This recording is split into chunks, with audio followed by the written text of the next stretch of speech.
Então, bom dia, meus irmãos. Vamos começar então mais uma escola bíblica? Com a graça de Deus, né, irmãos? Vamos então, primeiramente, orar, entregando ao Senhor mais esse dia que Ele nos permite estar na casa dele. Amém? Oremos então, irmãos. Senhor, nosso Deus e nosso Pai, nós te agradecemos, ó Deus, porque mais uma vez o Senhor nos dá essa graça de poder estar aqui, Senhor, e com o nosso coração aberto, Senhor, poder escutar a Sua palavra. E nós pedimos pela Sua graça que seja o Senhor a falar nessa manhã e que o nosso entendimento, que o nosso coração possa ser terra fértil, que o Senhor nos ajude a ser mais do que ouvintes, mas praticantes, ó Deus, dessa palavra, que é a palavra viva, que é a palavra que o Senhor nos deixou como manual de vida, de fé, de prática, Senhor. Nos ajude, nos orienta nessa manhã, é o que nós pedimos e te agradecemos, em nome de Jesus. Amém, ó Deus. Irmãos, então hoje é a primeira lição que a gente vai estar estudando em cima da carta de 2 Pedro, né? Semana passada nós terminamos 1 Pedro, dessa revista que tem como tema central fé e verdade. Então nós já estudamos Tiago, estudamos 1 Pedro e hoje começamos 2 Pedro. E a carta de 2 Pedro, irmãos, também foi escrita por Pedro, apóstolo do Senhor. Sendo que na primeira carta, por que Pedro está escrevendo? Os irmãos lembram? Pedro está escrevendo para irmãos crentes, né, que estavam na dispersão, estavam fora da sua terra natal, estavam espalhados em vários locais por causa da perseguição aos crentes, né? E Pedro escreve em sua primeira carta mensagem de esperança para que esses irmãos fiquem firmes com Jesus, porque apesar das lutas, apesar das perseguições que estavam passando, que estavam enfrentando, eles vão receber o quê? A promessa do Senhor, né? Que é a vida eterna, aquilo que o Senhor Jesus garantiu para nós na cruz. E Pedro também, em sua primeira carta, ele dá uma série de lições práticas de como o crente deveria viver. Apesar da perseguição, apesar do local, ele dá lições práticas de vida para o crente. Como que o crente precisa se comportar como esposa, como que o crente precisa se comportar diante das autoridades, como que o crente precisa se comportar diante do patrão, né? Uma série de lições práticas para que aqueles irmãos pudessem saber como deveriam agir e praticar o cristianismo, praticar o evangelho de Cristo. Por quê? Porque a partir do momento em que a gente tem Cristo em nossa vida, né?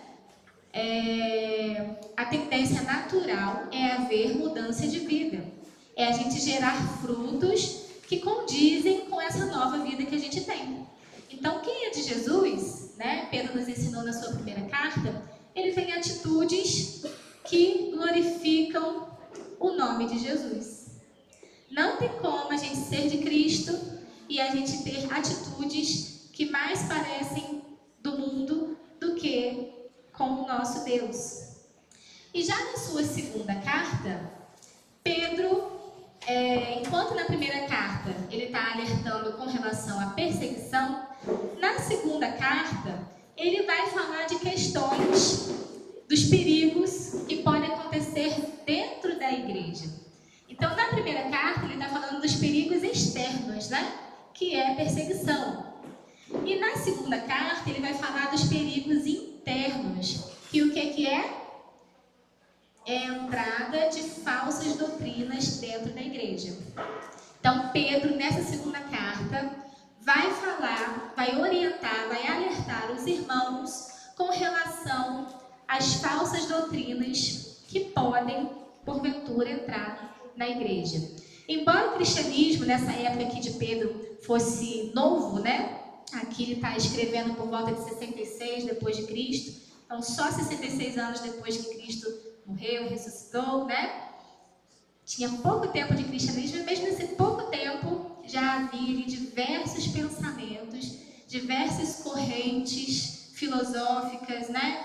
E diversas distorções também do evangelho que queriam entrar dentro da igreja e com certeza ameaçando a vida e a fé daqueles irmãos.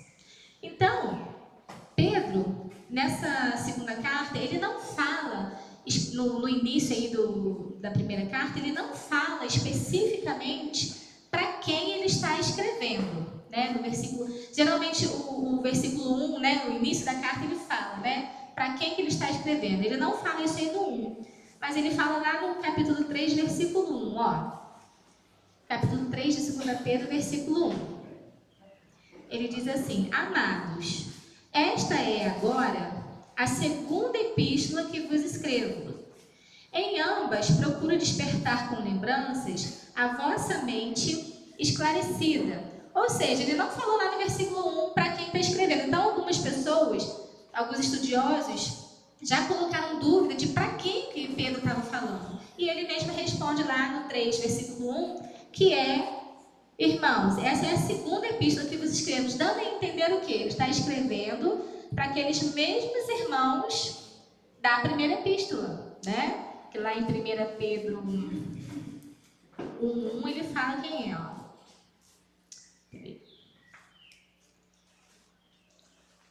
Quem são eles? Ó, 1 Pedro, capítulo 1, versículo 1, ele diz assim: Pedro, apóstolo de Jesus Cristo, aos eleitos que são forasteiros da dispersão, aonde? No Ponto, na Galácia, Capadócia, Ásia e Bitínia. Então, Pedro está dizendo que é a segunda vez que ele está escrevendo, é a segunda epístola que ele está escrevendo, dando a entender que ele está falando para essas mesmas pessoas. E ele também vai falar também por que ele está escrevendo essa carta. A gente já falou aqui que ele vai orientar os irmãos, né, com relação às falsas doutrinas e vai falar da suficiência de Cristo. E lá no capítulo 1, versículo 12 ao 15, ele também vai resumir, vai falar o porquê que ele está escrevendo essa carta aos irmãos. 2 Pedro 1, 12. Está dizendo assim, ó: por essa razão, sempre estarei pronto para trazer-vos lembrados acerca dessas coisas. Embora estejais certos da verdade, já presente convosco e nela confirmados, também considero justo, enquanto estou neste tabernáculo, despertar-vos com essas lembranças, certo de que estou prestes a deixar o meu tabernáculo, como efetivamente nosso Senhor Jesus Cristo me revelou. Mas de minha parte, esforçar-me-ei diligentemente por fazer que, a todo tempo, mesmo depois da minha partida, conserveis lembrança de tudo. Ou seja, Pedro está preocupado em lembrar aqueles irmãos o tempo todo as verdades sobre Jesus. Porque aqueles irmãos, eles estavam sendo atacados pela perseguição e atacados também pelas falsas doutrinas. E Pedro aqui, nesses versículos que a gente acabou de ler, ele já está preocupado, ele já sabe que a morte dele já está próxima. Ele já sabe aqui que ele já está perto de deixar essa vida. E ele está dizendo aqui para os irmãos: mesmo quando eu partir, eu quero me esforçar muito, né, para deixar na lembrança de vocês essa verdade. Que verdade? A verdade que Cristo nos deixou. Deixar na mente daqueles irmãos viva a mensagem verdadeira de Jesus, a que Cristo pregou, e não o que as falsas doutrinas estavam querendo inserir dentro da igreja, e nem as perseguições que os irmãos estavam vivendo, para que eles não se desviassem do caminho, mas que eles continuassem firmes com Jesus. E aí a gente vai para o texto de hoje, e para o tema de hoje, que está trazendo, que a revista está trazendo, né, que é Cristo é a verdade suficiente. Né? O primeiro tema que Pedro vai tratar com aqueles irmãos: irmãos, Cristo é suficiente. Não tem ninguém além de Cristo, que possa trazer para vocês salvação. Não tem ninguém além de Cristo que possa trazer a vocês crescimento espiritual. Não tem ninguém além de Cristo que possa trazer para dentro da igreja o cuidado necessário à igreja, a comunhão que os irmãos devem ter. Cristo é suficiente para que a gente viva de acordo com o que Ele planejou, com o que Ele traçou para nós. Por quê? Porque é muito fácil o ser humano inventar umas ideias que não condizem com a palavra de Deus e querer inserir isso dentro da palavra de Deus como se fosse uma verdade, enganando a muitos. E isso é muito perigoso, quando a gente pega a palavra de Deus e distorce e acrescenta ou tira palavras de forma a adequar a palavra à nossa vida, ao nosso querer, né?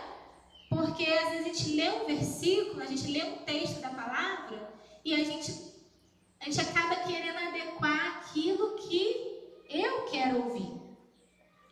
E Pedro está orientando aqueles irmãos e está orientando a nós também que a gente deve olhar sempre para Cristo, porque Ele é a verdade. O que Cristo pregou a respeito da salvação? O que Cristo falou a respeito de Deus? O que Cristo falou a respeito das lutas que a gente passa aqui na vida? O que Cristo falou? Será que nós estamos vivendo uma vida cristã de acordo com o que a gente pensa ou de acordo com o que Cristo realmente ensinou?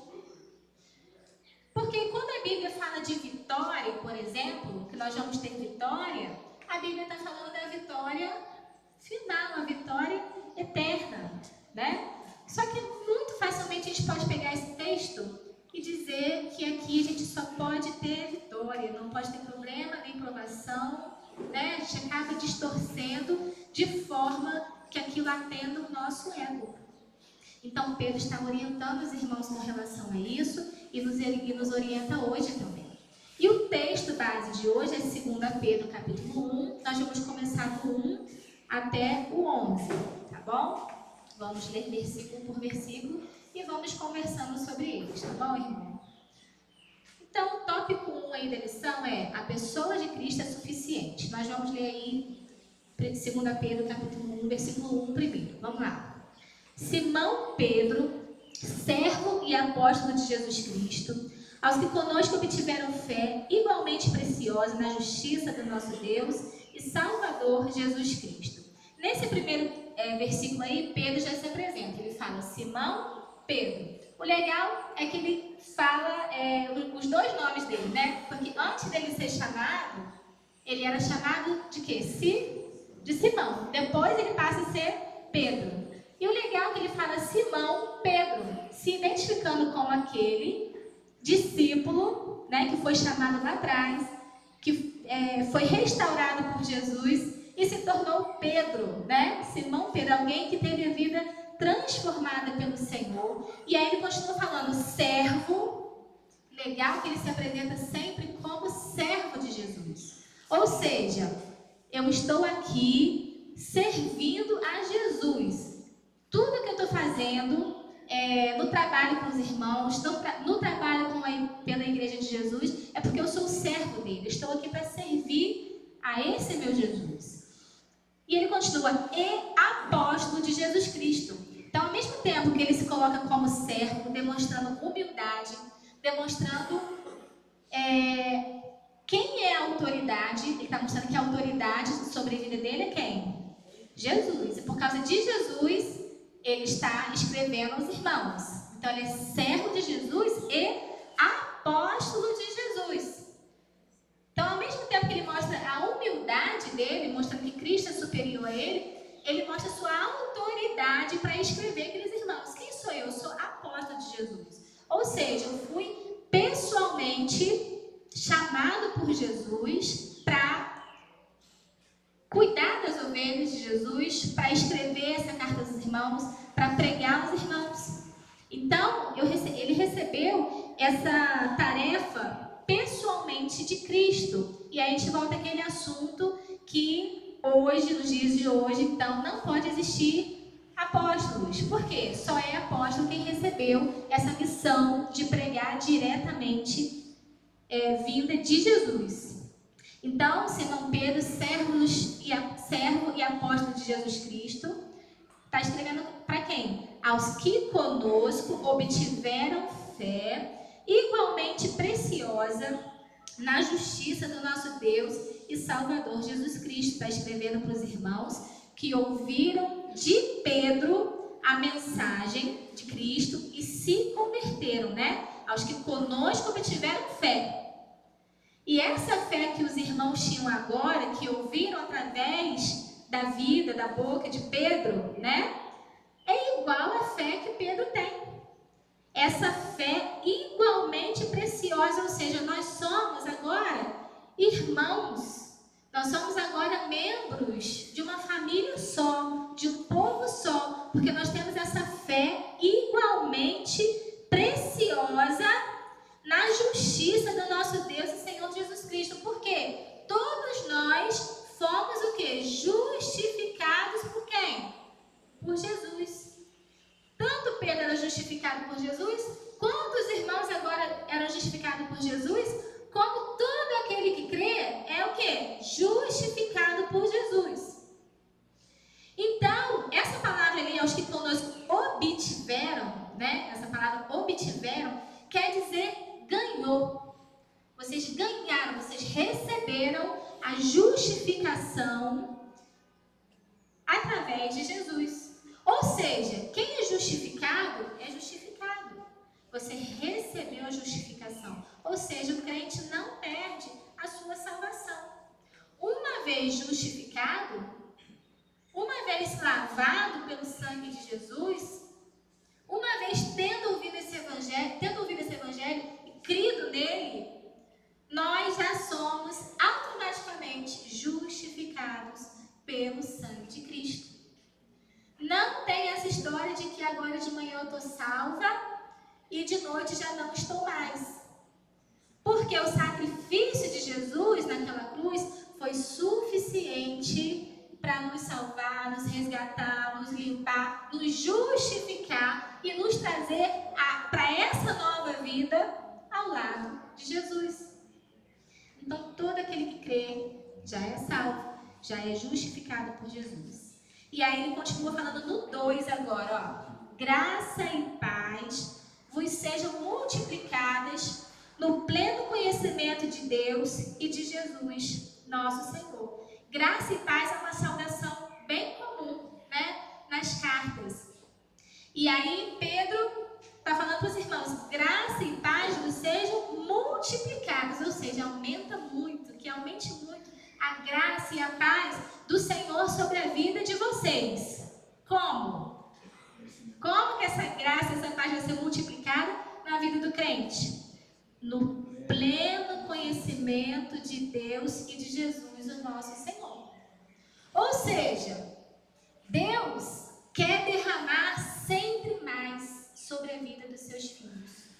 Deus quer trabalhar sempre mais na vida dos seus filhos. Porque a gente tem conversado aqui que nós estamos aqui de passagem e que nós precisamos chegar ao nosso alvo, que é aquilo que o Senhor preparou para a gente na eternidade. Não é isso? Sendo que essa passagem aqui pela vida, a gente não fica o quê? Estagnado. Embora a gente já tenha recebido essa justificação, embora a gente já seja livre do nosso pecado, embora a gente já seja salvo, o Senhor nos convida a crescer, a se desenvolver. Não é para a gente ficar parado. Então, como que a graça e a paz do Senhor se multiplica na nossa vida? Pelo pleno conhecimento de Cristo. Ou seja, o Senhor nos chamou para ter um pleno conhecimento de Jesus, que é mais do que conhecer na nossa mente. É o que é isso? É se relacionar com Jesus. É conhecer Jesus mais do que ouvir falar de Jesus. Mas é conhecer mesmo a pessoa de Cristo. Se relacionar conhecimento pleno. Só assim a graça, só assim a paz do Senhor pode se multiplicar na nossa vida. Uma vez, não sei se foi num vídeo que eu assisti, não lembro. Ele falou, não sei se era um folheto, que tinha escrito assim: o homem que perdeu a salvação, que errou a porta do céu por 20 centímetros. Já ouviram falar isso? O homem que errou a porta do céu por 20 centímetros. Aí, se eu não me engano, era um folheto que a ideia era justamente ilustrar isso. 20 centímetros é mais ou menos a distância da cabeça para o coração. Ou seja, aquela pessoa que tem o conhecimento intelectual, sabe tudo da Bíblia, tu pergunta os versículos, ela conhece, sabe como funciona a igreja, sabe quem é Jesus, sabe como Jesus veio ao mundo, sabe que ele morreu, sabe que ele ressuscitou, mas essa palavra ainda não entrou no seu coração. E aí é um perigo, porque a pessoa está o quê? Enganada. Ela pensa que é de Jesus, ela sabe tudo de Jesus, mas por enquanto ainda está em trevas, porque Jesus ainda não fez sentido ao seu coração. Ela ainda não se preocupa em viver essa nova vida que Cristo garantiu para ela na cruz. Ela ainda não entendeu que nessa vida aqui a gente precisa viver uma vida santa, que é uma vida o quê? Separada.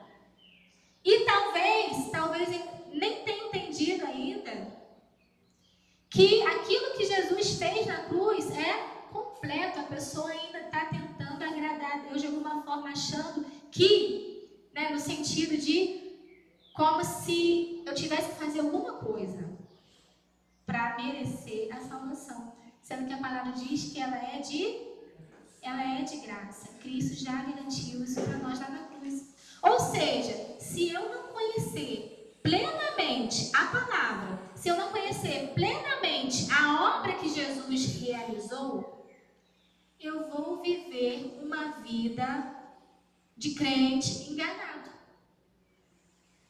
Eu não vou crescer nessa graça e nessa paz que só Jesus pode dar. E como, irmãos, que a gente faz para crescer no conhecimento, no pleno conhecimento de Jesus? Como que a gente tem que fazer? A gente tem que buscar. A gente tem que buscar. A gente tem que abrir a nossa Bíblia. Não tem como conhecer mais de Deus sem ouvir a voz de Deus. Não tem como. Não tem como a gente saber mais de Deus sem orar, sem se relacionar com Ele. Né? E aí outro dia a gente brincou, né? Eu quero ouvir a voz de Deus. Como se Deus tivesse que abrir o CBC aqui pessoalmente e falar pra gente. Sendo que Ele já deixou aqui tudo o que a gente precisa saber. Eu quero ouvir a voz de Deus. Qual é a resposta? Leia a Bíblia. Mas eu quero ouvir de forma audível. Então leia em voz alta, né? Que aí você vai escutar também. Por quê? O Senhor é suficiente. Tudo que a gente precisa para viver aqui uma vida plena, de acordo com a vontade dEle, Ele nos deixou o necessário. E é o tópico 1 aqui da lição. A pessoa de Cristo é suficiente. E a gente vai ler lá no versículo 3, justamente sobre isso. 2 Pedro 1, agora vamos no versículo 3, né? Visto como, pelo seu divino poder, nos têm sido doadas todas as coisas que conduzem à vida e à piedade, pelo conhecimento completo daquele que nos chamou para a sua glória e virtude. Ou seja, quem dá a nós a condição de viver e praticar essa palavra? Somos nós mesmos? Será que a gente sozinho a gente consegue viver plenamente a palavra de Deus? Nós somos pecadores, né? E dentro de nós grita o pecado. Quando alguém bate a nossa face, a nossa reação é dar outro catiripaco de volta. Quando alguém nos ofende, a nossa reação imediata, por causa do pecado que está em nós, é responder à altura. Nós somos vingativos, nós somos maus. Porque dentro de nós há o pecado. Mas alguém morreu na cruz justamente para me salvar desses pecados. Para me limpar de tudo isso, me dar uma nova vida. Que não tem mais esse negócio de pecado agarrando no meu pé e me atrapalhando viver, não. Mas alguém que tem me dar uma vida plena, uma vida cheia de graça, uma vida de verdade, uma vida de liberdade. Porque o mundo mostra para nós um montão de coisas que aparentemente são legais, né? Dizendo que isso é liberdade, que essas coisas são liberdade, porque quem está no mundo pode fazer o que quer, né? Pode aproveitar a vida do jeito que quer, e o crente não pode. Mas na verdade, a liberdade verdadeira é do crente. Porque enquanto as pessoas estão no mundo praticando pecado, achando que são livres, estão indo para o inferno, estão com as suas almas amarradas a Satanás e caminhando para o inferno. E nós estamos aqui realmente com as lutas que nós temos, muitas vezes porque somos crentes, né? Com as lutas que nós temos porque lutamos contra o pecado, contra o nosso pecado, contra o pecado do outro, contra as ideias loucas do mundo, né? Na lição passada a gente viu que é com dificuldade que o justo é salvo, não porque é difícil para Jesus nos salvar, mas porque enquanto estivermos em um mundo pecaminoso, nós vamos ter sim que lutar contra o pecado, né? Toma a sua cruz e vem após mim, me siga. Diariamente nós vamos ter situações para combater na nossa mente, no nosso coração. Nós vamos ter situações para combater no nosso trabalho, na nossa escola, dentro da nossa casa. Por quê? O Senhor nos chamou para sermos separados. E a gente, com a nossa própria força, a gente não consegue. Então, quem que dá essa força para a gente? Visto como pelo seu divino poder, é o poder de Deus que nos garante a possibilidade de viver essa vida santa, separada e plena ao lado de Jesus. É o poder dele que nos dá condições. Pelo seu divino poder nos tem sido doada todas as coisas que conduzem à vida e à piedade. Deus, o que Deus fez, irmãos? Ele criou todas as coisas, nós pecamos, e o Senhor não nos deixou separados dele eternamente. O Senhor, na eternidade, já tinha o seu plano de salvação eterna, a vida de cada um. Então, o Senhor, ele mandou Jesus, morreu na cruz, ressuscitou. Depois que Jesus ressuscitou, o Senhor ainda teve o cuidado de nos deixar uma palavra aqui escrita para a gente ler, para a gente interiorizar, para a gente guardar no coração para não pecar contra o Senhor. Salmo 119, 11. Então, tudo que é necessário, Ele fez. Ele veio com o plano perfeito da salvação. E quando a gente crê, Ele manda para dentro de nós quem? O Espírito Santo, que é quem nos guia, nos ajuda nessa caminhada. E nos deixou a palavra dele, ou seja, tudo que o Senhor fez, nos conduz à vida e à piedade. Ele fez tudo, e tudo que ele fez é suficiente para que a gente tenha essa vida na presença dele e para que a gente viva uma vida de piedade. Quem quer viver uma vida piedosa? É a gente ter pena de todo mundo? Não. Ter uma vida piedosa nada mais é do que ser obediente a Deus.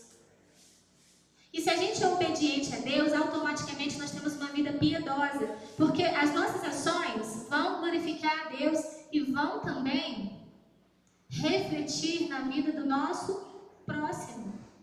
Então isso é ter uma vida piedosa, uma vida justa, uma vida reta. Mas como que a gente alcança essa vida justa, essa vida reta? se a gente tiver o pleno conhecimento, olha a continuação do 2, no pleno conhecimento de Deus e de Jesus nosso Senhor. Não tem como a gente viver essa vida piedosa, essa vida de acordo com a palavra dele, sem a gente conhecer plenamente o dono da palavra, o dono da vida, o dono da salvação. Não tem como. Então, se queremos mesmo ser esses crentes, a gente precisa ter pleno conhecimento do Senhor. Porque Ele, no 3, né, ele vai falando, Ele nos tem sido doada todas as coisas que conduzem à vida e à piedade, pelo conhecimento completo daquele que nos chamou para a sua glória e virtude. Aí no 4 ele fala, pelas quais nos têm sido doadas as suas preciosas e muito grandes promessas, para que por elas vos torneis coparticipantes da natureza divina, livrando-vos da corrupção das paixões que há nesse mundo. O que Pedro está falando para esses irmãos? Para aqueles irmãos, ele está falando para nós. O conhecimento pleno de Cristo, né? Que nos chama para a sua glória, para a sua virtude. E Jesus, através da sua glória e da sua virtude, nos tem doado o quê? As suas preciosas e muito grandes promessas. Aquilo que Cristo fez na cruz, deu a nós de graça, né? Essas preciosas e muito grandes promessas. Por causa de Cristo, a gente pode crer que o nosso fim não é um fim de morte. Por causa de Cristo, a gente pode crer que o nosso fim não é um fim de destruição. Aliás, por causa de Cristo, a gente pode crer que o nosso fim, que é quando terminar a nossa vida aqui, nesse mundo, aí é que vai começar a nossa vida.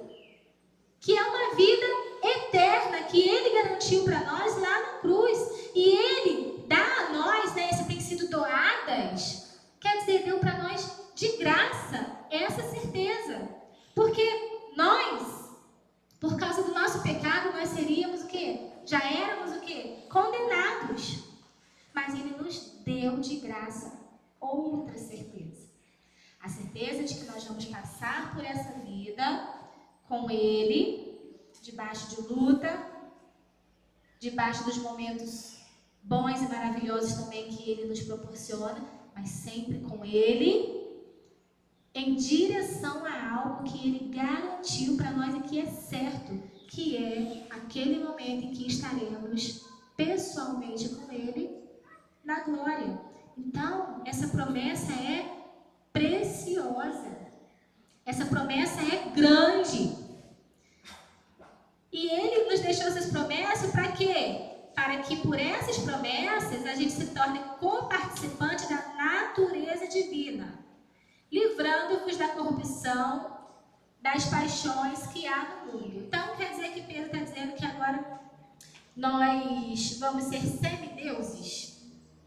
Que quando eu morrer vamos ser, vou ser Deus também? Será que em algum momento nós vamos ser deuses? Ou, né? Em algum momento nós vamos ser deuses? Será que o Senhor vai nos transformar em deuses depois? Porque esse texto é muito mal interpretado dessa forma, quando ele fala de sermos coparticipantes da natureza divina. O que Pedro está falando aqui? Vocês vão ser deuses? Claro que não. Mas a partir do momento em que a gente recebe, em que Jesus nos alcança, né? E a gente recebe essa salvação, quem vem morar dentro de nós? Ele mesmo, o Espírito Santo, que é Deus.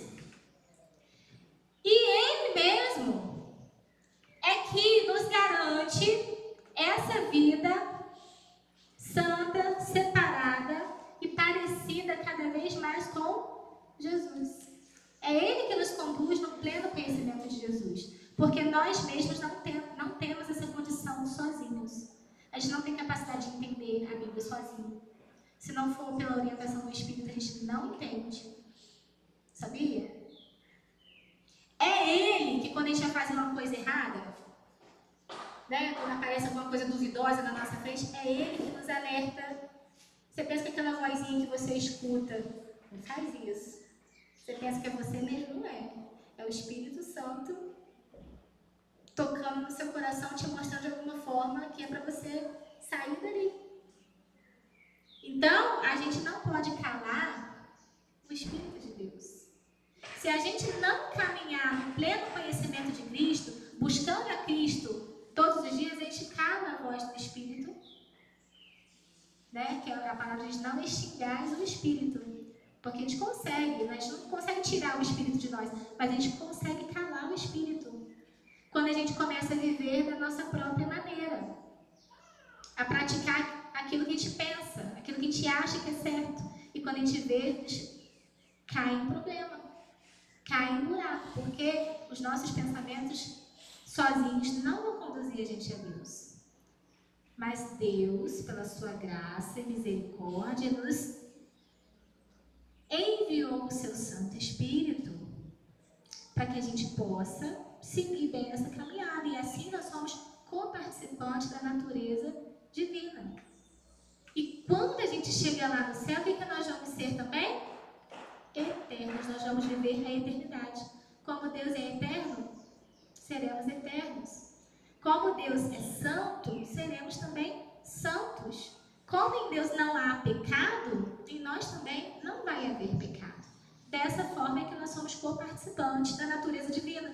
Não porque seremos deuses também. Deus é só Ele, só um, né? E aí, quando a gente se torna coparticipante dessa natureza divina, ele continua no finalzinho do 4, livrando-vos da corrupção das paixões que há no mundo. Quando a gente dá ouvidos ao Senhor, Ele nos livra das paixões que há no mundo. Por quê? Existem diversas situações que buscam nos tirar da presença de Deus. Estamos no mundo decaído? Estamos no mundo de pecado? Mas se a gente estiver ligado com Deus, Ele vai estar sempre mostrando pra gente o que? O caminho certo. Deus não quer que nenhum filho dele sofra desnecessariamente porque não ouviu a sua voz. Porque a maioria do nosso sofrimento, irmãos, é porque nós somos desobedientes à palavra de Deus. É porque a gente sabe o que tem que fazer e não faz. Ou se não, faz um pouquinho diferente, né? A gente pega, dá aquela distorcidinha de leve, né, Rogério? Só um cadinho para poder se adequar ao que eu quero. No final disso, nunca é bom. Complementando aí, você falando, me vem muito à mente, às vezes, esse distorcer da palavra vai além de satisfazer a nossa vontade. Muitas vezes a gente percebe isso até com a intenção de ajudar a pregação do Evangelho, o que é mais perigoso ainda na minha visão. Você acaba usando a Bíblia, um texto isolado, para prometer algo que Deus não promete, na intenção de fazer com que pessoas se convertam, né? Muitas vezes acontece. Só que isso é mentira, né? E a mentira ela tem uma raiz que é muito perigosa, né? Infelizmente eu vejo isso hoje acontecer com muita frequência, né? Pessoa, por exemplo, na minha visão, eu não acredito que a Bíblia seja suficiente por si mesmo para transformar uma vida, então eu preciso prometer algo mais, que a Bíblia não promete. Então, é verdade. O irmão Rogério está falando, e é verdade mesmo, gente. Às vezes a gente distorce a palavra, porque a gente mesmo quer adequar aquilo à nossa vida, mas às vezes a gente distorce também para pregar essa palavra ao outro. A gente corre esse perigo de distorcer, até de forma a pensar que a nossa força, que a nossa lábia, que as nossas palavras bonitas possam de alguma forma mover o coração da pessoa a crer em Jesus, né? Sendo que a própria palavra diz que não é por nossa força que a pessoa se converte, né? Mas é pelo agir, aí o tema da lição, Cristo é suficiente. É pelo agir, pela obra, pelo esclarecimento que só Jesus, só o Santo Espírito de Jesus pode conceder realmente ao coração daquela pessoa. E aí, a gente está com os púlpitos, né? Os púlpitos, às vezes a gente está no ambiente de trabalho e vai falar de Jesus para alguém, e a gente quer tornar a palavra um pouco mais leve, um pouco mais adequada àquela pessoa e a gente deixa de falar a verdade pura e simples. Que a gente pensando que vai ter o efeito de salvação na vida da pessoa, às vezes acaba até tirando a pessoa da presença de Jesus, atrapalhando o processo dessa pessoa, porque a gente não falou a verdade. Porque uma meia-verdade é o quê? É mentira.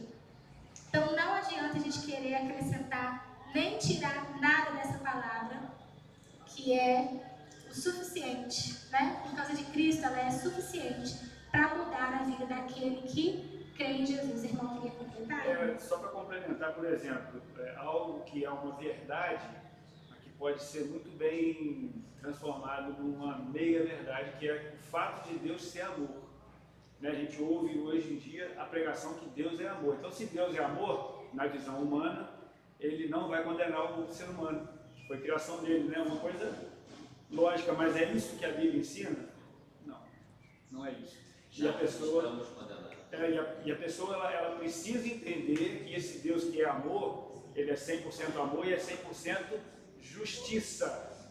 E essa justiça não segundo a nossa verdade, mas a verdade de Deus. E a concepção de verdade de Deus também. Verdade, irmão. Muito bom esse comentário, porque é verdade. Mas como que a gente pode, né, Rogério, se livrar de pregar falsa mentira para nós mesmos? E como a gente pode se livrar de pregar uma falsa mensagem, uma mentira aos outros? Como? A gente tendo um pleno conhecimento de Cristo. Porque às vezes a gente fala coisa errada, coisa que não é, porque nós, a começar em nós não conhecemos plenamente nem a Cristo e nem a sua palavra. Irmão Darcy.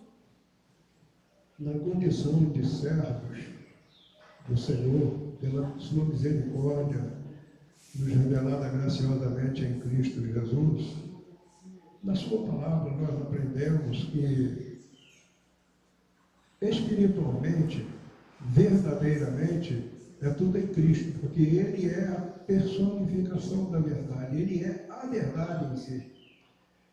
E a Bíblia também nos ensina que é tudo nele, por Ele e para Ele. Uma das grandes mensagens que Deus colocou em nosso coração é procurarmos a base das ideias que nos vêm à mente, nos conduzindo, ou buscamos conduzir, às vezes, a procedimentos que nós não procuramos analisá-los à luz da palavra de Deus. Quando a Bíblia deixa-nos bem claro que no espiritual, na verdade, é tudo em Cristo, é tudo nele, por Ele, para Ele.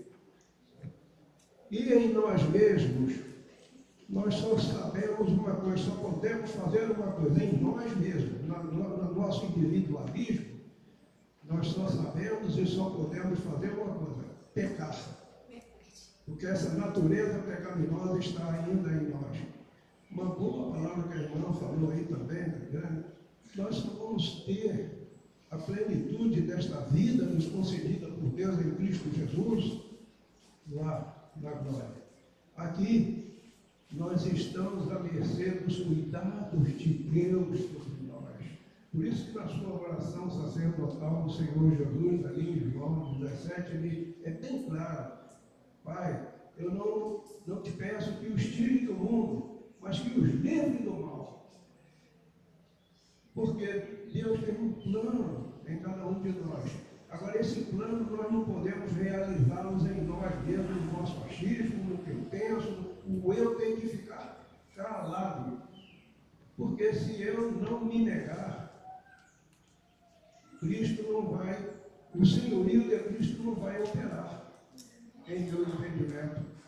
É isso que precisamos entender. E finalizando, é tudo nele. Tudo posso. E sem ele, nada. É o que a palavra nos ensina. É verdade. Irmão Darcy, obrigado pela palavra do irmão, e é verdade. Pedro está lembrando isso àqueles irmãos. Cristo é suficiente. Porque embora a igreja, pouquinho tempo, lá lá naquela época de Pedro, já queria entrar no meio daquele povo, no meio dos nossos irmãos? Mentiras. E Pedro está lembrando para eles, irmãos, lembra que ele falou aqui? Eu já estou partindo, né? Já vou morrer. Já sabia que ele estava próximo da morte dele. E ele falou, mesmo depois que eu partir, eu quero que os irmãos se lembrem disso. Que Cristo é suficiente para ajudar os irmãos nessa caminhada difícil, pela perseguição que os irmãos passam, né? E por causa dessas mentiras que querem entrar no meio do povo de Deus. Então não esqueçam, irmãos, que Cristo é suficiente. E que Ele fez tudo o que Ele tinha que fazer para que a gente desfrute dessa vida plena que só Ele pode garantir a cada um que crê. Ele morreu naquela cruz, Ele ressuscitou, Ele mandou o Espírito Santo, Ele deixou a palavra dele, Ele deixou tudo que é necessário para que a gente possa viver uma vida santa, plena, de acordo com a vontade dEle. Porque por nós mesmos, né, irmão Darcy, a gente não é capaz de viver essa vida. Nós não somos capazes, mas Ele deixou para nós tudo que é necessário para que a gente consiga. Já somos salvos? Já somos justificados? Somos. Mas ainda estamos em luta contra o pecado. Enquanto estivermos aqui, ainda estaremos em luta contra o pecado, contra aquilo que desagrada a Deus. Deus fez a parte dele? Fez. Mas existe uma parte que é nossa. Existe uma parte que é nossa, a parte de perseverar. A parte de querer aprender mais de Deus, de ter esse conhecimento pleno de Jesus. Para não cair nem no Rogério, em mentiras. Porque se a gente não tem conhecimento pleno de Jesus, se a gente não tem uma experiência pessoal com Jesus, se a gente não sabe pessoalmente quem é Jesus, o que Ele fez, se isso ainda não caiu da ficha dentro do nosso coração, facilmente seremos levados por mentiras, por vento de doutrina, que são pregadas dentro da igreja e que muitas vezes a gente pode cair no pecado de falar também, de reproduzir também, porque não conhecemos plenamente. E só dá para conhecer plenamente se a gente buscar esse conhecimento pleno. Porque a gente quer conhecimento pleno de Jesus sem abrir a palavra dele. Não tem como. Como que um amigo fala para o outro? Fala de perto. E Deus quer falar para a gente de perto todo dia. Só que a gente não quer ouvir. Porque a forma que o Senhor fala é através da palavra dele. Por isso que lá no começo, desde o início aqui, a gente tem proposto atividades, a gente tem proposto ações para os irmãos, para todos nós, a começar em mim. Para a gente não deixar mais de abrir a nossa palavra todo dia. Nem que seja 5 minutos, gente. Na presença do Senhor. Pai, eu quero ouvir o que o Senhor tem a dizer para mim.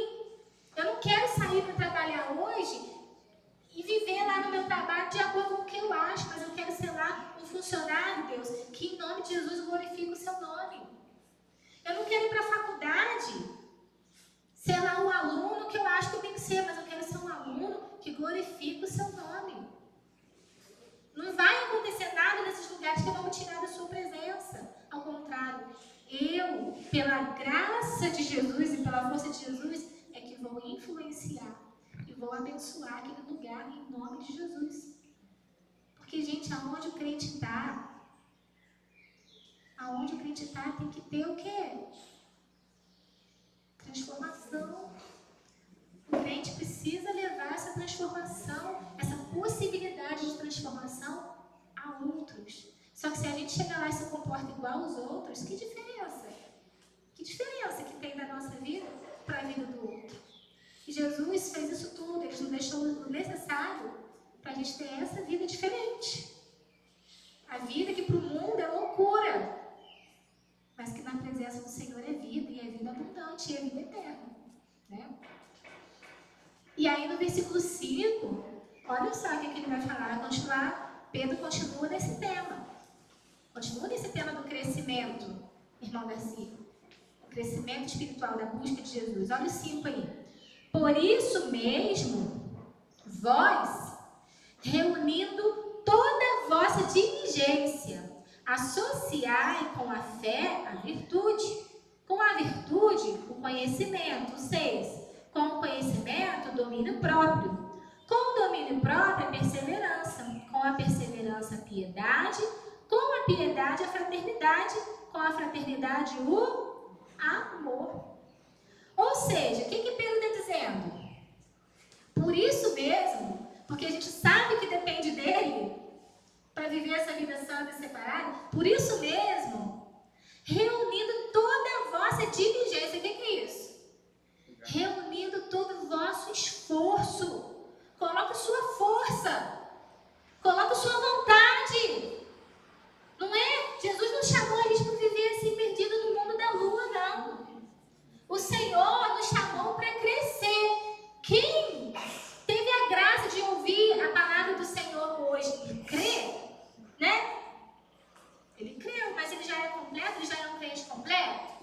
O que ele tem que fazer? É uma caminhada de santificação. Ele tem que crescer. No começo ele recebe o quê? O leite espiritual. Mas vai ficar no leite espiritual para sempre? Não basta crer, tem que participar. Justamente. Tem que crescer, tem que participar. Então, se empenha em crescer no conhecimento da palavra de Deus. Para que a gente chegue à estatura, não rio, tá? Para que a gente chegue à estatura de varão perfeito. Para que a gente chegue à estatura de varão perfeito. Com quem que a gente tem que ser parecido? Com Jesus. A nossa caminhada, o nosso objetivo é ser parecido com Ele. E isso acontece, não é com Jesus, né? Então apontei para lá. Mas o nosso objetivo é esse, ser parecido cada dia mais com Jesus. Isso acontece instantaneamente quando a gente crê? Não. A gente tem um caminho ainda.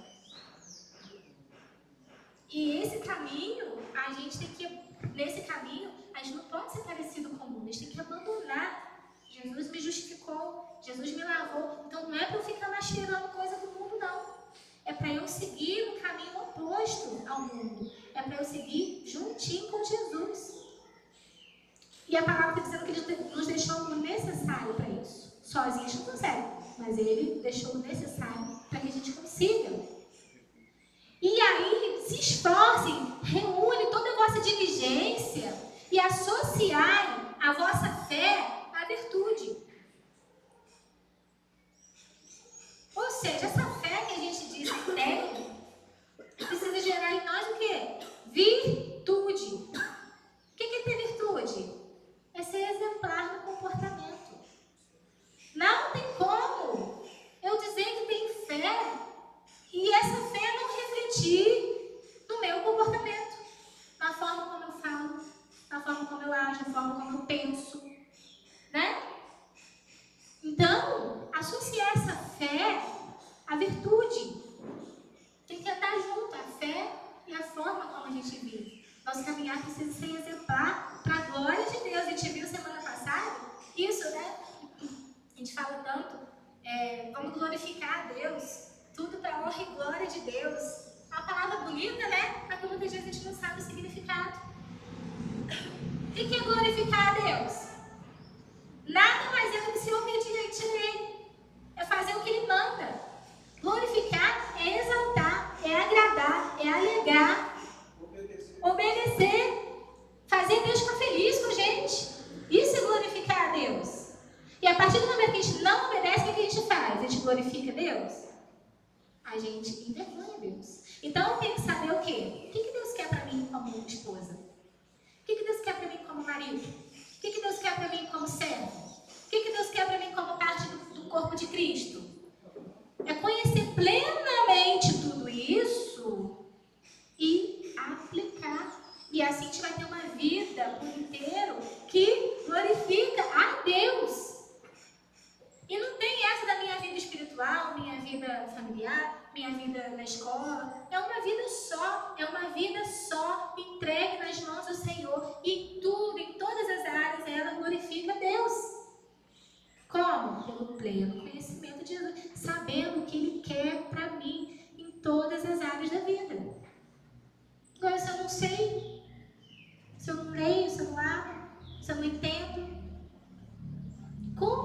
viver essa vida? Como que eu vou usufruir da graça dessa vida? E como que eu vou mostrar para o outro a possibilidade dele também viver essa vida? Porque é o conhecimento de ouvir falar. Lembra do moço que errou a porta do céu por causa de 20 centímetros? É um conhecimento de ouvir falar. E não aquele conhecimento que está interiorizado, enraizado no coração. Jesus nos chamou para ter ele enraizado no nosso coração. Enraizado. Né? Então, a gente precisa buscar. Em outra lição, a gente falou também, o pastor, ele se prepara para estar aqui. O professor se prepara para estar aqui. Mas não é suficiente a gente sentar aqui e ouvir o pastor que se prepara, o irmão que se prepara, o professor que se prepara. Não é suficiente. Cada um precisa buscar a sua própria vida com o Senhor. Esse culto aqui, esse momento aqui, é resultado da vida que nós temos no nosso dia a dia. Não adianta a gente achar que vai sentar aqui 1 horinha por domingo, 2 horinhas, e vai estar pronto, apto para lá fora, não. Não vai. O Senhor nos convidou a vestir uma armadura, e essa armadura a gente veste todo dia. Todo dia. Então, associar a fé à virtude. Com a virtude, o conhecimento. Ele continua falando. Só é possível ter essa vida exemplar tendo conhecimento. E com o conhecimento, o quê? O domínio próprio. Quando a gente conhece a Cristo mais e mais e mais e mais e mais, a gente é capaz de praticar de verdade o domínio próprio. O que é o domínio próprio? É a gente deixar de fazer o que a gente realmente quer para fazer o que Cristo quer. Então, eu tenho que conhecer Cristo. Eu tenho que saber o que Cristo me falou quando alguém me ofender. O que eu devo fazer? Eu ofendo de volta? É assim que Jesus me orientou? Quando alguém me odiar, eu odeio de volta? Não. Então, o conhecimento daquilo que Cristo quer nos dá a capacidade de exercer o pleno domínio próprio. Que é eu deixar de fazer o que eu realmente quero e fazer o que Ele quer. É dominar as nossas ações de acordo com o que Cristo quer. Isso é domínio próprio, né? A gente brincou aquele dia, né, irmã Manuel?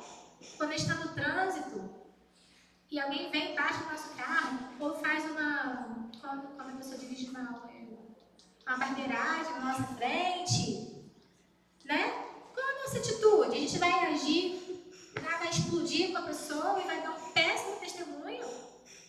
Cadê o servo de Cristo nessa ação, nessa situação? Lá no trabalho tem alguém te perseguindo, sempre tem um, né? Meu pai, sempre tem um. Essa semana mesmo a gente fez lá, coisa complicada, só Deus para dar misericórdia, porque se não perde a cabeça não faz arte. É verdade. Mão de Deus. É verdade. A pessoa estava fazendo tudo que é coisa errada, fazendo tudo, e está em casa, não trabalhar, ninguém está trabalhando. Mão de Deus, porque senão. Sobre isso que a gente está falando hoje, é Cristo que nos dá. Hoje talvez estaria perdido. É Cristo que nos dá, né, irmão? A capacidade. Porque a partir do momento que a gente reconhece essa miserabilidade nossa, essa incapacidade nossa, é aí que Deus age. Né? É Ele que nos capacita. Porque a nossa própria vontade, né, irmão Manuel? Às vezes é explodir. Às vezes é falar mesmo. É se comportar como o mundo comporta. Quando o mundo se comporta. Mas Cristo nos chamou a ser diferente. Cristo nos chamou a pagar o mal com o bem. A orar por quem persegue a gente. A ser diferente. O evangelho que é loucura para o mundo. Vocês são doidos. Mas que está gerando para nós o que? Vida. É tesouro juntado no céu. gente vai dar um catiripapo na pessoa, talvez, ali naquela hora, vai dar aquela satisfação assim. Quando vamos estar pecando contra Deus. Vamos estar pecando contra Deus. E Ele é justo para que a gente sofra a consequência do nosso mau ato. Ele é amor, né, Rogério? Ele é amor. Mas Ele é justo também. E se a gente pecar, mesmo sendo filho, a gente vai sofrer a consequência do pecado que a gente cometeu. Porque Ele é justo. O Senhor não passa a mão na cabeça de ninguém. Mas Ele nos dá plena capacidade, através dele, do pleno conhecimento dele, de enfrentar essas coisas de forma que a gente glorifique o nome dele. É difícil, né? Por nós mesmos, mas ele nos dá essa condição e a gente deve agradecer a Deus todo dia por isso. E aí que a gente tem que buscar a Deus mesmo, abrir a palavra mesmo, orar mesmo, porque a gente já reconheceu, né, irmã Manuel, né, irmão Darcy, né, irmão Rogério, que a gente não consegue. Então, Cristo é suficiente para fazer também essa nossa fé crescer, né? Quem chamou? Ai, não, você não pode falar. Quando você começa, né, a exercitar, a ter um domínio próprio, parece que tudo acontece para que você deixe de cumprir aquilo ali, né? Parece que tudo vem testar a sua paciência, se realmente você tem esse domínio, né? Às vezes um pequeno detalhe, aquilo, nossa. É verdade. E às vezes a gente ora a Deus pedindo isso, Senhor, dá mais domínio próprio, dá mais paciência, né? Aí acontece mesmo. E aí o Senhor envia os testes. Lembra que a gente falou da provação? Provação são provas que o Senhor permite na nossa vida. Ele permite. Para quê? Para ajudar a gente a se aperfeiçoar a cada dia. Nós estamos no caminho de santidade até a gente chegar à estatura de varão perfeito, né? Que é Jesus, e ficar cada dia mais parecido com Jesus. E o dia que nós vamos estar lá com Ele glorificados. Só que é na prova que a gente cresce, que a gente aprende. Então, às vezes, Deus permite provações justamente para nos ajudar nessa caminhada.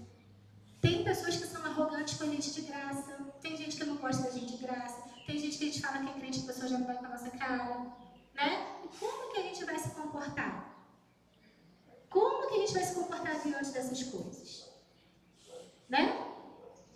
Nós temos que aliar, né? Pedro está falando, aliar o nosso conhecimento pleno de Cristo ao domínio próprio.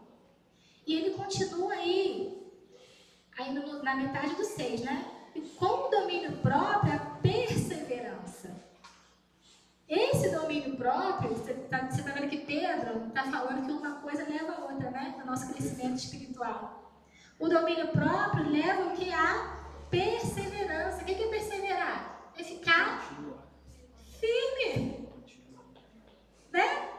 É continuar, apesar da afronta, apesar da luta contra o pecado. Não é para a gente parar e ficar parado, não. É para prosseguir. Vai ter momento que vamos errar, vamos pecar? Infelizmente ainda não somos perfeitos, né? Mas o crente que tem Jesus, o que ele faz com esse erro, com esse pecado? Ele pede perdão a Deus, ele reconhece diante de Deus. E ele sabe que Deus é fiel e justo para perdoar. O Senhor me perdoou já, então vamos continuar. Porque às vezes a gente quer ficar se martirizando por pecado a vida inteira. Cristo já fez o suficiente lá na cruz. E eu quero ficar martirizando por pecado que eu cometi 5 anos atrás. Conhece alguém assim? Que a gente fica remoendo coisa que fez, coisa que falou, ou que a gente fez com alguém, ou que alguém fez com a gente, né? É como se a gente estivesse pegando Jesus lá na cruz e dando mais uma marteladinha nele. Ou se não estivesse dizendo para Jesus que o Senhor fez na cruz, Senhor, me desculpa, mas não foi suficiente não, porque eu ainda preciso lamber minha estarela. Não foi suficiente. Eu ainda preciso curtir um cadinho mais aqui esse sofrimento, entendeu? Faz a vida uma novela mexicana, né? Preciso curtir um cadinho aqui mais esse pecadinho, o que disseram pra mim lá 500 anos atrás, ou o que eu fiz há 500 anos atrás, e aí a gente vive uma vida espiritual pobre, porque o Senhor já garantiu pra nós uma vida plena, mas eu não quero. Eu quero continuar curtindo Sendo que Ele já disse que me lavou, me limpou, me perdoou. Ele disse isso para mim. E a gente, muitas vezes, não toma posse, aí essa expressão toma posse é certa, né? Não toma posse dessa que ele falou no versículo antes, né? Dessa rica e preciosa promessa. Preciosa e muito grande promessa. É grande e a gente não toma posse. A gente não acredita tanto assim. A gente ouve a irmã Daiane falar, o irmão Rogério, quando está ensinando, vem falar, o irmão Fabiano, pastor, que está aqui na frente, vem falar, e a gente escuta e fica só na mente, mas não está guardado no coração. Então, a gente precisa unir o nosso domínio próprio à perseverança, a ficar firme nessa palavra. Se Satanás vier soprar coisa que não está aqui, a gente não cai. Se alguém vier para o púlpito falar alguma coisa que não está aqui, a gente não cai também. Perseverança. Se vier a luta, se vier a provação, se vier a tentação, a gente está o quê? Perseverante. Está firme aqui nessa palavra, está firme com Jesus. E com a perseverança, a piedade.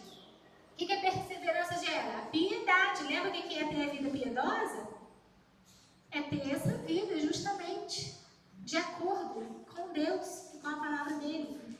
E essa vida piedosa, que é a gente executar a palavra de Deus, né, vai refletir na minha relação com Deus e vai refletir na minha relação com as pessoas, quando eu sou perseverante. E aí, a piedade, no 7 aí, ó, com a piedade, a fraternidade. Quando ele fala aqui de fraternidade, ele está falando para aqueles irmãos do convívio entre eles mesmos, né? O convívio entre os irmãos, filhos de um mesmo pai, né? E essa fraternidade aqui quer dizer uma relação muito parecida com o de irmão de sangue mesmo. Ou seja, vocês creram em um Jesus que salvou, que libertou vocês, vocês agora têm uma mesma fé, essa fé que justifica cada um de vocês, e vocês precisam viver nessa fraternidade. Viver um com o outro uma vida que glorifica a Deus. Irmãos que se amam de fato. Um irmão nosso, de sangue, todo mundo aqui tem irmão? Alguém não tem irmão? Eu não tenho irmão. A gente ama nosso irmão, não. A gente briga com... Rogério tem primo, né? Cresceu junto também, é bem parecido, né? Mas pensa na pessoa que você ama, que cresceu com você. Pode ser seu pai, sua mãe, seu irmão, né? Quando a gente tem um laço de sangue, a gente não ama a pessoa. Ama muito. Se alguém mexer com aquela pessoa, a sua reação imediata vai ser correr em defesa daquela pessoa. Não é? Que a gente ama. Essa pessoa precisa ser perfeita para a gente amar? Não. Ainda mais irmão. Porque não sei se você faz isso com seus filhos. Mas irmão briga. Irmãos, irmão briga. E mesmo assim a gente ama aquela criatura. É um amor assim, que, né? E conforme a gente vai crescendo junto, esse amor vai aumentando, porque a gente lembra das histórias da infância, né? E a gente está sempre ali com o nosso irmão, por mais que às vezes se desentenda, né? E o Pedro está falando que a gente precisa viver essa vida dentro da igreja de Cristo. Porque aqui nós não temos irmão esquisito, assim, que nem a irmã Nayane, né? O irmão às vezes vai pecar contra você. O irmão às vezes vai estar errado. Mas qual a nossa atitude com esse irmão? Amar. Amar esse irmão. Trazer ele para perto, ajudar ele a se acertar. A nossa atitude nunca deve ser para destruir ainda mais o nosso irmão, para afastar ainda mais o nosso irmão. Mas é derramar sobre a vida dele esse amor de Deus, né? Que às vezes é difícil a gente amar a pessoa que está toda errada, ou que às vezes ofende a gente, ou que às vezes fala mal de nós pelas costas. Não é isso? Não é difícil? Porque nós temos uma coisa muito ruim que nos afasta de Deus. É o orgulho. E o orgulho muitas vezes nos afasta de Deus porque a gente não reconhece os nossos erros, o errado é sempre o outro, né? A gente não reconhece os nossos erros, a gente é incapaz de pedir perdão, a gente é incapaz de perdoar, porque porque o nosso coração está cheio de orgulho. E o Senhor nos convidou a se esvaziar desse orgulho e viver uma vida humilde diante da presença dele, de forma que a nossa vida dentro da igreja, que a nossa fraternidade seja plena, de forma que essa fraternidade alegre a Deus. E até aqui dentro da igreja o Senhor está moldando a vida de cada um, gente. O Senhor deu a oportunidade de você perdoar alguém. Falando assim, parece fácil, né? Que às vezes o que a pessoa faz contra nós é difícil, né? Perdoar. Mas o Senhor nos dá a oportunidade de perdoar. E quando a gente perdoa, está sendo o quê? Obediente. Então o Senhor até mesmo dentro da igreja nos dá a oportunidade de viver, de exercitar, de cumprir a palavra dele. Aqui ninguém é perfeito, irmãos. Uma hora ou outra alguém vai errar, alguém vai pecar. Mas qual vai ser a nossa atitude diante disso? Vamos viver de acordo com o que Deus quer e não com o que eu acho que tem que dizer, o que eu tenho que fazer. E dessa forma a gente vai seguindo, juntinho com o nosso pastor. As ovelhinhas tudo junto, um rebanho só. Que coisa bonita o Senhor deve ficar vendo lá do céu, vendo, né? As ovelhinhas dele tudo juntinho indo para ele, indo em direção dele, sem ninguém perdido pelo caminho. Não é verdade? E aí, no finalzinho do 7, com a fraternidade, o amor. Você vê que tudo desemboca no amor, né? Tudo desemboca. Essa vida, esse crescimento espiritual vai desembocar lá no amor. Que quem recebeu a vida de Cristo, né? Automaticamente essa pessoa é capaz de exercer o amor. O amor a Deus sobre todas as coisas e também ao próximo. E aí, no 8, nós vamos ler agora do 8 ao 11 para a gente terminar. Porque essas coisas existindo em vós e em vós aumentando, fazem com que não sejais inativos nem infrutuosos no pleno conhecimento do Senhor Jesus Cristo. Porque, gente, isso tudo existindo em nós vai fazer de nós pessoas que geram fruto. Eu tinha uma crise muito grande com isso, porque a gente às vezes imagina que gerar fruto é só a gente ver outras pessoas se convertendo porque a gente pregou. E eu ficava numa crise danada, gente, eu nunca vi ninguém se converter porque eu preguei. Porque a gente pensa assim, a gente vai pregar, a pessoa vai falar assim, eu aceito, né? E aí pronto. Estou feliz, estou satisfeito porque alguém se converteu porque eu preguei, né? Tive uma oportunidade só, com a graça de Deus. Até hoje, desde 7 anos na igreja, tive essa oportunidade. Mas esse fruto que o Senhor quer aqui que a gente gere é o fruto de vida. Fruto de vida. Quando a gente crê em Jesus, nós geramos fruto em nossa vida. E que fruto é esse? Fruto do Espírito. O que é o fruto do Espírito? Paciência, bondade, longanimidade, tudo isso. E tudo isso que vai fazer a diferença na minha vida, o que isso faz? Isso prega às pessoas. Talvez você nunca tenha visto alguém se converter porque você pregou ali, né? Fiz o apelo, a pessoa se converteu. Mas com certeza, se você vive essa vida no pleno conhecimento de Jesus, a sua vida com certeza influencia as pessoas nessa decisão. Então a gente deve estar preocupado em desenvolver o fruto do Espírito pelo pleno conhecimento de Jesus. Quanto mais a gente conhece a Cristo, mais a gente é capaz de desenvolver esse fruto, de mostrar esse fruto, de viver essa nova vida em Jesus. E esse fruto, essa nossa vida influencia, sim, as pessoas a também crerem em Jesus ou não crerem também. Depende. Depende de como as pessoas veem eu viver a palavra de Deus lá fora. Aí o 9. Pois aquele a quem essas coisas não estão presentes é cego, vendo que só vê de perto, esquecido da purificação do seu pecado. Porque, gente, se não geramos fruto do Espírito, na nossa caminhada cristã, nós estamos cegos. Estamos míopes, né? Essa cegueira que ele fala aqui, não é uma cegueira completa, né? É a pessoa que só vê o que está perto e esquece de algo maior que Cristo prometeu. Ou seja, eu só enxergo aquilo que eu quero, né? Aquilo, eu ouvi a palavra e me acostumei aqui.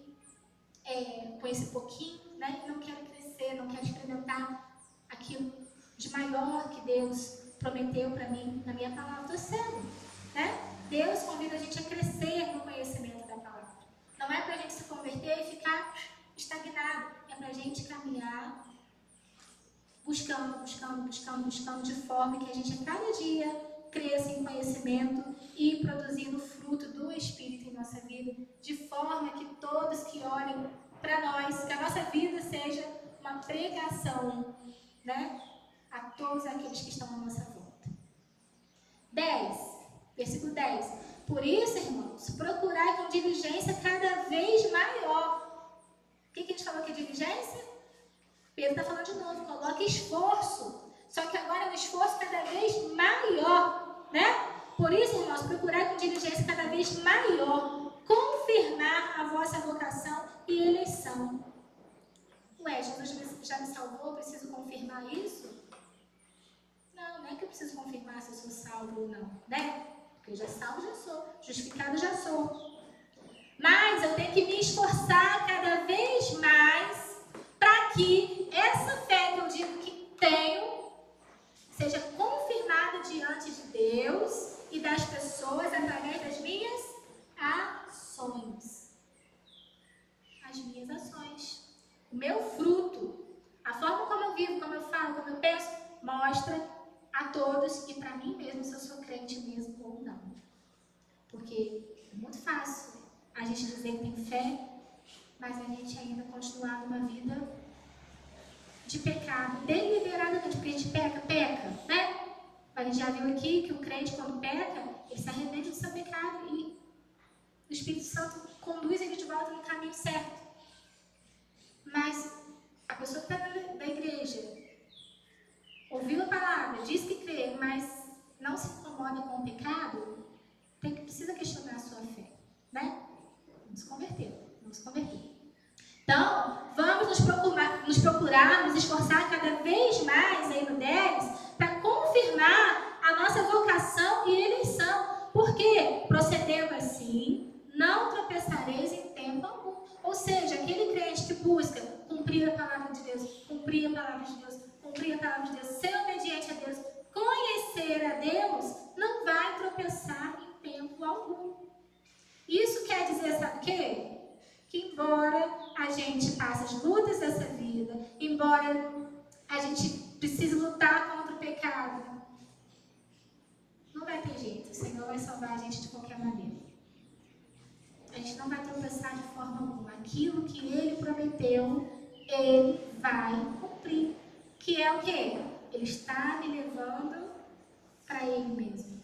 Para aquele dia que estaremos juntos face a face. E a gente precisa conhecer essa promessa e viver essa promessa. E o 11. Pois dessa maneira é que vos será amplamente suprida a entrada no reino eterno de nosso Senhor e Salvador Jesus Cristo. Que é o que a gente já falou aqui, né? Já concluiu aqui. Né? Que é aquele dia que estaremos com o Senhor. Né? Será suprida a nossa entrada no reino do céu.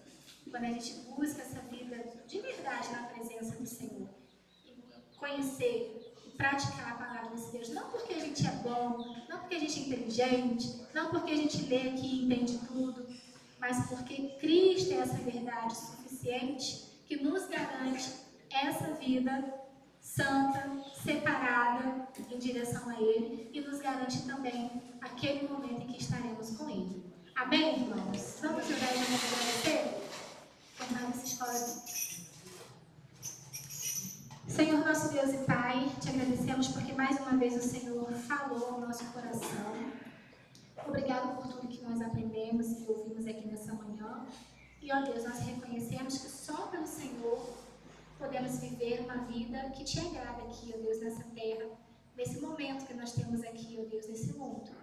Então, Pai, que cada dia mais o Senhor coloque em nosso coração o desejo de te buscar, o desejo de aprender mais de Ti. Amém. No pleno conhecimento, Senhor. Porque não queremos mais, Senhor, apenas ouvir falar do Senhor, mas queremos viver de verdade contigo, Pai. Então, Pai, nos capacita cada dia a abrir a Sua palavra, a ter uma vida de oração contigo, para que a gente esteja caminhando em sua direção, Senhor, e nos tornando cada vez mais parecidos com o Senhor Jesus. Amém. Obrigado por suas promessas, que ela nunca saia do nosso coração. Obrigado, Senhor, pela vida do seu servo Pedro. Obrigado pela vida desses irmãos, ó Deus, que estavam ouvindo essa mensagem de Pedro lá naquela época, que enfrentaram luta, que enfrentaram perseguição, que enfrentaram, Senhor, as heresias que entravam dentro da igreja. E obrigado, Senhor, porque essa palavra ficou registrada a nós, de forma que a gente também possa aprender e praticar. Ilumina, Senhor, o nosso pensamento, o nosso coração, Pai, para que a nossa vida, a cada minuto, a cada segundo, glorifique ao seu nome, Senhor. É o que nós te pedimos e te agradecemos, meu Deus, em nome de Jesus. Amém.